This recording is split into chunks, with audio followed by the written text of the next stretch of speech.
Hello, welcome back to our Thailand series. അപ്പോൾ നമ്മൾ തായ്ലൻഡിൽ ആദ്യ ദിവസമാണ് കേട്ടോ. അപ്പോൾ തായ്ലൻഡിൽ എങ്ങനെയാണ് ബഡ്ജറ്റ് ഫ്രണ്ട്ലി ആയിട്ട് വരുന്നതെന്നും ഫാമിലി ആയിട്ട് നമുക്കൊരു സാധാരണക്കാരൻ്റെ ഒരു സ്വപ്നമായിരിക്കുമല്ലോ ഇൻ്റർനാഷണൽ ട്രിപ്പ്, അതെങ്ങനെയാണെന്നൊക്കെ ഇതിന് തൊട്ട് മുന്നത്തെ വ്ളോഗിൽ ഞാൻ പറഞ്ഞിട്ടുണ്ട്. അതിൻ്റെ ഡീറ്റെയിൽ ആയിട്ടുള്ള പാക്കിങ്ങും കാര്യങ്ങളൊക്കെ പറഞ്ഞിട്ട് എന്തെങ്കിലും ഡൗട്ട് ഉണ്ടെങ്കിൽ കമൻസിലോട് ചോദിച്ചാൽ മതി. ഇതാണ് നമ്മുടെ B2 ക്രാബി പ്രീമിയർ ഹോട്ടൽ കേട്ടോ. അതിൻ്റെ വിവരങ്ങളും ഞാനതിൽ കൊടുത്തിട്ടുണ്ട് കേട്ടോ. പിന്നെ ഇതാണ് ഇന്നത്തെ നമ്മുടെ ഔട്ട്ഫിറ്റ് വരുന്നത്. ഇതിന് ആമസോണിൽ നിന്ന് എടുത്തതാണ്. അതിനൊരു ഇന്നറും കൂടെ കൊടുത്തു എന്നുള്ളൂ. ഒരു കോഡ് സെറ്റാണ് കേട്ടോ. അപ്പോൾ ഇതാണ് ആക്സസറീസ് ആയിട്ട് ഉപയോഗിക്കുന്നത്. അപ്പോൾ ഈ ഒരു ഇയർ റിങ്സും അതുപോലെ തന്നെ ആ ഒരു ഇയർ റിങ്സ് എനിക്ക് ഏട്ടൻ കൊറിയൻ ഇയർ റിങ്സ് തന്ന കൂട്ടത്തിൽ, ആ ഒരു 15ാം ആനിവേഴ്സറിക്ക് തന്ന കൂട്ടത്തിലുള്ളതാണ് കേട്ടോ. അതൊക്കെ ഡീറ്റെയിലിംഗ് ആയിട്ട് ഞാൻ ഷോർട്സിൽ കൊടുക്കുന്നതാണ് കേട്ടോ. അതിനുശേഷം നമ്മളിതാ നേരെ തന്നെ നമ്മുടെ തൊട്ട് മുമ്പിൽ തന്നെ ഇതുപോലെ ഒരു 7-Eleven എന്ന് പറഞ്ഞ ഷോപ്പുണ്ട്. അതിൻ്റെ അടുത്ത് തന്നെ നമ്മുടെ B2 പ്രീമിയർ ഹോട്ടലിൻ്റെ തൊട്ടടുത്ത് തന്നെയായിട്ട് ഇതുപോലെ ഒരു നാഗ ടെമ്പിൾ പോലെ എനിക്ക് തോന്നി. അതിൻ്റെയൊക്കെ മുമ്പിൽ ഇത് കണ്ടില്ലേ, ഇതുപോലെ റെഡ് കളറിലെ ഗ്ലാസ്സിൽ ഒരുപാട് ജ്യൂസസ് വെച്ചിരിക്കുന്നു. ഇതുപോലെ സ്നേക്സിന് ഇങ്ങനെ വെച്ചിട്ട് അവിടെയൊക്കെ ഇതിനെ ആരാധിക്കുന്ന ഒരു സ്ഥലമാണല്ലോ. അപ്പോൾ നമ്മുടെ പ്രീമിയർ ആ ഒരു ഹോട്ടലിൻ്റെ അടുത്ത് തന്നെയാണ്. അപ്പോൾ ഞാനത് ജസ്റ്റ് ഒന്ന് പിടിച്ചു എന്നുള്ളൂ. അപ്പോൾ നമ്മൾ 7-Eleven പോയിട്ട് മക്കൾക്ക് ആവശ്യമുള്ള കുറച്ച് സാധനങ്ങളും കുറേ സാധനങ്ങളുണ്ട്. നിങ്ങൾക്കറിയോ എന്ന് എനിക്കറിയില്ല, അറിയാത്തവർക്ക് വേണ്ടി പറയുകയാണ്. നമ്മുടെ ഏഷ്യൻ കൺട്രീസ്, അതായത് മലേഷ്യ, സിംഗപ്പൂർ, തായ്ലൻഡിലൊക്കെ ഇതുപോലെ 7-Eleven മുട്ടിനുണ്ട് കേട്ടോ. അപ്പോൾ നമ്മൾ ബഡ്ജറ്റ് ട്രാവലേഴ്സിന് അവിടെ നിന്ന് നമുക്ക് അത്യാവശ്യം എല്ലാ സാധനങ്ങളും ബഡ്ജറ്റായിട്ട് വാങ്ങിക്കാം. ബഡ്ജറ്റ് എന്ന് പറഞ്ഞാൽ നമ്മുടെ ഇന്ത്യൻ റുപ്പിയുടെ 3 ഇരട്ടിയാണ് തായ്ലൻഡിലെ റുപ്പീസ്. അത് കാൽക്കുലേറ്റ് ചെയ്ത് വേണം നമ്മൾ ബഡ്ജറ്റായിട്ട് പോകുമ്പോൾ എല്ലാവരും ട്രാവൽ ചെയ്യാനായിട്ട്. ഇവിടെ ഏറ്റവും കൂടുതൽ നമുക്ക് ചാർജ് വന്നത് നമ്മുടെ ആ ഒരു അല്ലെങ്കിൽ ട്രാൻസ്പോർട്ടേഷനാണ്. അതായത് നമ്മളൊരു വണ്ടി വിളിച്ച് അവിടെ ഗ്രാബ് എന്നാണ് പറയുന്നത്. നമ്മൾ അവിടെ ക്രാബിയിൽ അല്ലെങ്കിൽ തായ്ലൻഡിൽ ഇറങ്ങിക്കഴിഞ്ഞാൽ ഞാൻ പറഞ്ഞിട്ടുണ്ട് ഇതിന് മുന്നത്തെ വ്ളോഗിൽ എന്തൊക്കെയാണ് ആദ്യം ചെയ്യേണ്ടതെന്ന്. ആദ്യം തന്നെ നമ്മൾ സിം എടുക്കണം. എയർപോർട്ടിൽ നിന്ന് തന്നെ അവിടെ നിന്ന് തന്നെ നമ്മൾ എക്സ്ചേഞ്ച് ചെയ്തു. അതോടൊപ്പം തന്നെ നമ്മൾ ഗ്രാബ് ആപ്ലിക്കേഷനും ബോൾട്ട് ആപ്ലിക്കേഷനും നമ്മൾ ഡൗൺലോഡ് ചെയ്യണം. എങ്കിലാണ് നമുക്ക് പിന്നെ നമ്മൾ സിം എടുത്താലാണ് നമുക്ക് നെറ്റ് കിട്ടുള്ളൂ. അങ്ങനെ നമുക്ക് പോകേണ്ട ഹോട്ടലിൻ്റെ അഡ്രസ്സ് അതിൽ ടൈപ്പ് ചെയ്ത് കൊടുത്താൽ നമ്മൾ ഹോട്ടലിൻ്റെ മുമ്പിലെത്തും കേട്ടോ. അങ്ങനെയാണ് ഞങ്ങളൊക്കെ, അതായത് പാക്കേജ് ഇല്ലാതെ വരുന്നവർക്കൊക്കെ ട്രാൻസ്പോർട്ടേഷൻ ഈസി ആക്കുന്നത്. അങ്ങനെ ഞങ്ങളിത് ആവോനാങ് നൈറ്റ് ലൈഫ് ലാൻഡ്മാർക്കിലോട്ടാണ് വരുന്നത്. ഒരുപാട് നാളായിട്ട് നമ്മൾ ഈ തായ്ലൻഡ് ക്രാബി എന്നൊക്കെ പറയുമ്പോൾ എല്ലാവരുടെ റീൽസിലൊക്കെ ഇവിടെ വന്നൊരു ഫോട്ടോ അല്ലെങ്കിൽ ഈ ഒരു നൈറ്റ് ലൈഫും അതുപോലെ തന്നെ ക്രാബി ടൗണിലും ഉണ്ട് കേട്ടോ. ഇത് തന്നെ അത് നമ്മൾ അടുത്ത ദിവസമാണ് വെച്ചിരിക്കുന്നത്. അപ്പോൾ ക്രാബി എന്ന് പറഞ്ഞാൽ എല്ലാവർക്കും അറിയായിരിക്കും, അതൊരു ബീച്ച് ഡെസ്റ്റിനേഷനാണ്.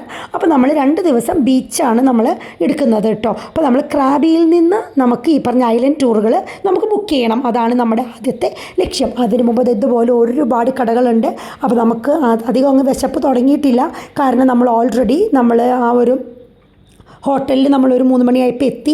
അപ്പോൾ നമ്മൾ പുറത്ത് പോയിട്ട് അതിൻ്റെ വീഡിയോ എനിക്ക് എടുക്കാൻ പറ്റിയില്ല. നമ്മൾ തൊട്ടടുത്ത് തന്നെയുള്ള 7-Eleven നിന്ന് നമ്മൾ ഫുഡ് വാങ്ങിയായിരുന്നു. പിന്നെ നമ്മൾ വഴിയിൽ വരുന്ന വഴിക്ക് തന്നെ നല്ല ഹോട്ടൽസ് കണ്ടു. അപ്പോൾ അവിടെ നിന്ന് നമ്മൾ ആ ഒരു ചിക്കൻ്റെ അപ്പോൾ ഞാൻ ഫോൺ ഓൾറെഡി ചാർജിലിട്ടിട്ട് പോയതുകൊണ്ട് എനിക്ക് എടുക്കാൻ പറ്റിയില്ല. അതൊക്കെ കഴിച്ച് നമ്മളൊന്ന് റെസ്റ്റ് എടുത്തിട്ടാണ് നമ്മൾ ഇറങ്ങിയത്. ഒരു 3 o'clock ആയപ്പോഴേക്കും നമ്മൾ ഇറങ്ങി കേട്ടോ. അപ്പോൾ നമ്മൾ ഇവിടുത്തെ അതായത് തായ്ലൻഡിലെ ഒരു 10 മണി 11 മണി ആയപ്പോഴേക്കും നമ്മൾ അവിടെ നമ്മൾ എയർപോർട്ടിൽ എത്തി. അവിടെ നിന്ന് 1 മണിക്കൂർ, അതായത് 12 o'clock ആയപ്പോഴേക്കും റൂമിലെത്തി. പിന്നെ നമ്മളൊരു 2-2.5 മണിക്കൂർ റെസ്റ്റ് എടുത്തു. ഫുഡൊക്കെ കഴിച്ചതിന് ശേഷമാണ് നമ്മൾ 3 മണി 3:30 ആയപ്പോൾ നമ്മൾ ഇറങ്ങിയത് കേട്ടോ. അതുകൊണ്ട് തന്നെ നമ്മുടെ ഒരൊറ്റ ദിവസം പോലും നമ്മുടെ വെറുതെ പോകില്ല. അപ്പോൾ ഈ ഒരു ആവോനാങ് നൈറ്റ് ലൈഫ് ലാൻഡ്മാർക്ക് ഒരിക്കലും മിസ് ചെയ്യരുത്. അതുപോലുള്ള വെറൈറ്റീസ് ഉണ്ട് കേട്ടോ.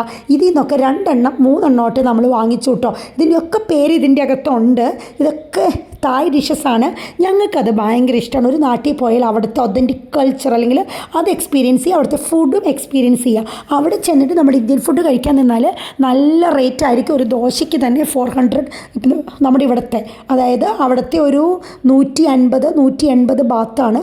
അപ്പോൾ ഇവിടുത്തെ ഒരു 500-600 രൂപയോളം വരും ഒരു ദോശയ്ക്ക്. അപ്പോൾ നമ്മൾ അതിനോട്ട് പോകരുത്. നമ്മളെപ്പോഴും തായ്ലൻഡിൽ പോയാൽ അവിടുത്തെ ഫുഡുകൾ മാക്സിമം കഴിക്കുക. പിന്നെ ഞങ്ങൾ മക്കൾ കൂടെ ഉള്ളതുകൊണ്ട് നമ്മൾ കുറച്ച് റൈസും അതുപോലെ തന്നെ ന്യൂഡിൽസും ഒക്കെ എടുത്തിട്ടുണ്ടായിരുന്നു. അതൊക്കെ ഞാൻ ഷോർട്സ് ആയിട്ട് പിന്നീട് ഞാൻ അപ്ലോഡ് ചെയ്യുന്നതായിരിക്കും. എന്തൊക്കെയാണ് കൊണ്ടുപോകേണ്ടത്, എങ്ങനെയാണ് ബഡ്ജറ്റ് നമുക്ക് മാക്സിമം ചുരുക്കാമെന്നൊക്കെ. പക്ഷേ നമ്മൾ ഫുഡ് നന്നായിട്ട് തന്നെ എക്സ്പ്ലോർ ചെയ്യും കേട്ടോ. എല്ലാ ഫുഡും നമ്മൾ വാങ്ങിച്ച് കഴിക്കും. ഇതാണ് തായ്ലൻഡിലെ മാംഗോ സ്റ്റിക്കി റൈസ്. അത് ഒരിക്കലും ഒഴിവാക്കരുത്, അതുപോലെ ടേസ്റ്റാണ്, അടിപൊളിയാണ് കേട്ടോ. അതായത് തായ്ലൻഡിൻ്റെ ഒരു തനത് കലാരൂപമാണ്. അവരതിൻ്റെ ഡ്രസ്സൊക്കെ ഇട്ട് 2 പെൺകുട്ടികൾ ഇങ്ങനെ നിന്ന് വഴിയിൽ നിന്ന് ഇങ്ങനെ കളിക്കും. അപ്പോൾ അവരുടെ കൂടെ ഫോട്ടോ എടുക്കുന്നതിനൊക്കെ നമുക്ക് എക്സ്ട്രാ ഉണ്ട്. അപ്പോൾ നമ്മൾ മേടിച്ച സാധനങ്ങൾ ഒരുപാട് സാധനങ്ങളൊക്കെ വാങ്ങിച്ചായിരുന്നു കേട്ടോ. പലതും അവിടെ വെച്ച് തന്നെ ടേസ്റ്റ് ചെയ്തു. അപ്പോൾ ഇതുപോലെയുള്ള ഫയർ വർക്കൊക്കെ നടക്കുകയാണ്. അടിപൊളി നൈറ്റ് ലൈഫാണ്. തായ്ലൻഡ് എന്ന് പറഞ്ഞാൽ തന്നെ നൈറ്റ് ലൈഫുകളുടെ ഒരു വലിയൊരു സ്ഥലം തന്നെയാണ് തായ്ലൻഡ്. ഫുക്കറ്റ്, ക്രാബി എല്ലാം അങ്ങനെ തന്നെയാണ്. വരും ദിവസങ്ങളിൽ ഞാനത് ഓരോന്നായിട്ട് ഇടുന്നതായിരിക്കും കേട്ടോ. അപ്പോൾ നമ്മളിത് ക്രാബിയിലാണ്. അപ്പോൾ നമ്മൾ ഇവിടുത്തെ നൈറ്റ് മാർക്കറ്റിൽ വന്നിരിക്കുകയാണ്. ശരിക്കും എക്സ്പീരിയൻസ് ചെയ്യാൻ ഒരുപാട് സാധനങ്ങളുണ്ട്. ഞാൻ ഫുള്ളൊന്നും ഈ വീഡിയോയിൽ കൊടുക്കുന്നില്ല, കാരണം ഭയങ്കര ലെങ്തി ആയിപ്പോവും. അത് നിങ്ങൾ ചെന്ന് എക്സ്പീരിയൻസ് ചെയ്യേണ്ട സാധനം തന്നെയാണ് കേട്ടോ. അപ്പോൾ നമ്മളിവിടെ വന്നു. അപ്പോൾ നമ്മൾ ഓൾറെഡി നമ്മൾ എയർപോർട്ടിൽ നിന്ന് നമ്മൾ എക്സ്ചേഞ്ച് ചെയ്ത് നമ്മൾ റുപ്പിയൊക്കെ ബാത്തിലേക്ക് മാറ്റിയാണ് വന്നിരിക്കുന്നത്. അപ്പോൾ നമ്മളിതാ ഇതുപോലെ കുറേ ചെയേഴ്സും ടേബിളൊക്കെ ഇട്ടിട്ടുണ്ട്. ഈ ഒരു അവിടെ ഇരുന്ന് നമുക്ക് വാങ്ങിച്ച സാധനങ്ങളൊക്കെ കഴിക്കാൻ വേണ്ടിയിട്ട് കേട്ടോ. അപ്പോൾ നമ്മളെല്ലാം കൊണ്ടുവന്ന് കഴിക്കുകയാണ്. അപ്പോൾ നമ്മൾ കുറച്ച് ഐറ്റംസൊക്കെ വാങ്ങിച്ചിരുന്നു. മാംഗോ സ്റ്റിക്കി റൈസ് അടിപൊളിയാണ്. ഞാൻ ഇതിന് മുന്നേ ഇത് ടേസ്റ്റ് ചെയ്തിട്ടുള്ളത് എൻ്റെ ഈ ലാസ്റ്റ് ബർത്ത്ഡേ നമ്മുടെ എറണാകുളത്തുള്ള കഫേ ഡെ ബാങ്കോക്കിലായിരുന്നു സെലിബ്രേറ്റ് ചെയ്തത്. ഫുൾ തായ് ഡിഷസ് ആയിരുന്നു. പക്ഷെ അന്ന് സ്വപ്നത്തിൽ പോലും ഓർത്തില്ല എൻ്റെ ഈ വർഷം തന്നെ ഇതിൻ്റെ ഒതൻറ്റിക് ടേസ്റ്റ്. തായ്ലൻഡിലാണ് ഈ ഒരു മാംഗോ സ്റ്റിക്കി റൈസ് ഉള്ളത്, മലേഷ്യയിലുണ്ട്, പക്ഷേ എന്നാൽ ഇവിടെയാണ് അതിൻ്റെ ഒത്തൻറ്റിക് ടേസ്റ്റിൽ വരുന്നത് കേട്ടോ. ഇതൊക്കെ ഇവരുടെ തനത് കലാരൂപങ്ങളാണ്. അപ്പോൾ അതൊക്കെ കണ്ടതിന് ശേഷം നമ്മുടെ അർജൻറ്റായിട്ടുള്ളൊരു കാര്യം, നമ്മൾ പാക്കേജിലല്ലല്ലോ വന്നത്. അപ്പോൾ നമ്മൾ അവിടെയുള്ള ലോക്കൽസിൻ്റെ അടുത്ത്, അതായത് ഒരുപാട് കടകളുണ്ട്, നിങ്ങൾ ചെല്ലുക, നന്നായിട്ട് ബാർഗെയിൻ ചെയ്യുക. അവിടെയുള്ളൊരു മെയിൻ പ്രോബ്ലം ഇംഗ്ലീഷ് എല്ലാവർക്കും അറിയില്ല. അപ്പോൾ നമ്മൾ ട്രാൻസ്ലേറ്റർ ഇട്ട് വേണം സംസാരിക്കാനായിട്ട്. അപ്പോൾ ട്രാൻസ്ലേറ്ററും കൂടെ ഡൗൺലോഡ് ചെയ്യാൻ മറക്കരുത്. അപ്പോൾ നമുക്ക് ഇവിടെ നിന്നുള്ളത് 2 ടൂറുകളാണ്. ഫിഫി ഐലൻഡ് ടൂറും അതുപോലെ തന്നെ 4 ഐലൻഡ് 7 ഐലൻഡ് ടൂറുകളും. ഈ ഫിഫി ഐലൻഡ് ടൂറ് നമുക്ക് ഫുക്കറ്റിൽ നിന്നുകൊണ്ട് പാക്കേജിൽ വരുന്നവർ സാധാരണ അവിടെ നിന്നാണ് എടുക്കാറ്. അത് നല്ല റേറ്റാണ്. ഒരാൾക്ക് തന്നെ ഒരു 5000-7000 രൂപയോളം ഒക്കെ വരുന്നുണ്ട്. അങ്ങനെയാണ് അത് ഞങ്ങൾ കണ്ടത്, ക്ലൂക്കിലൊക്കെ കണ്ടത് കേട്ടോ. പക്ഷേ നമുക്കിത് 2 ദിവസത്തെയും കൂടി എടുത്തതുകൊണ്ട്, അതായത് ഒരെണ്ണത്തിന് സൺസെറ്റ് ഡിന്നർ ഉൾപ്പെടുന്ന 7 ഐലൻഡ് ടൂറും ഒരെണ്ണത്തിന് നമുക്ക് അടിപൊളി ബഫറ്റ് ലഞ്ച് ഉൾപ്പെടുന്ന ഒരു ഫിഫി ഐലൻഡ് ടൂറുമാണ് എടുത്തത്. അപ്പോൾ നമുക്ക് 2 ദിവസത്തെ ഫുൾ ഡേ ട്രിപ്പ് 4 പേർക്ക് വീതം 2 ദിവസവും കൂടി നമുക്കൊരു 35,000-ൻ്റെ അകം നമുക്ക് നന്നായിട്ട് കിട്ടി. പക്ഷേ നിങ്ങൾ ഓർക്കും, അത് നമ്മുടെ ഇന്ത്യൻ മണിയാണ്.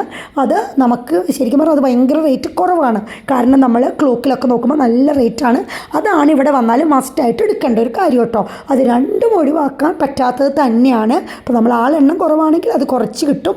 അപ്പോൾ നമുക്ക് 2 ദിവസത്തെ ഫുൾ ഡേ ട്രിപ്പിനാണ് നമ്മൾ ഒരുപാട് ബാർഗെയിൻ ചെയ്തതിന് ശേഷമാണ്. അപ്പോൾ അവർ 40 ഒക്കെ പറഞ്ഞു. പിന്നീട് നമുക്കൊരു 30ക്ക് നമുക്ക് കിട്ടി കേട്ടോ.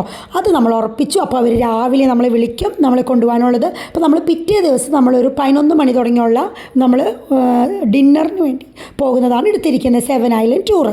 അപ്പോൾ 7 ഐലൻഡ് എടുക്കുന്നവർ 4 ഐലൻഡ് എടുക്കേണ്ട കാര്യമില്ല. അതൊക്കെ അടുത്ത ബ്ലോഗിൽ ഞാൻ പറയാം. പിന്നീട് ഇതൊക്കെയാണ് നമ്മൾ അവിടെ എടുത്ത കുറേ ഫോട്ടോസ്, റീൽസ് ഞാൻ ഓൾറെഡി അപ്ലോഡ് ചെയ്തിട്ടുണ്ട്. ഇവിടെയൊക്കെ നമ്മൾ ലൈഫിൽ ഒരു തവണയല്ലേ പോകത്തുള്ളൂ. ഞങ്ങൾ അങ്ങനെയാണ് കേട്ടോ. അതുകൊണ്ട് തന്നെ മാക്സിമം സ്ഥലങ്ങളൊക്കെ ഓർമ്മകളാക്കുക. മക്കളുടെ ഒപ്പം ഓരോ നിമിഷങ്ങളും ഇതിൻ്റെയൊക്കെ വാല്യൂ ശരിക്കും അറിയാവുന്നതുകൊണ്ട് തന്നെയാണ് കേട്ടോ. അപ്പോൾ ഇത്രയൊക്കെയാണ് ഇന്നത്തെ വിശേഷങ്ങൾ. സപ്പോർട്ട് ചെയ്യുന്ന എല്ലാവർക്കും താങ്ക് യു.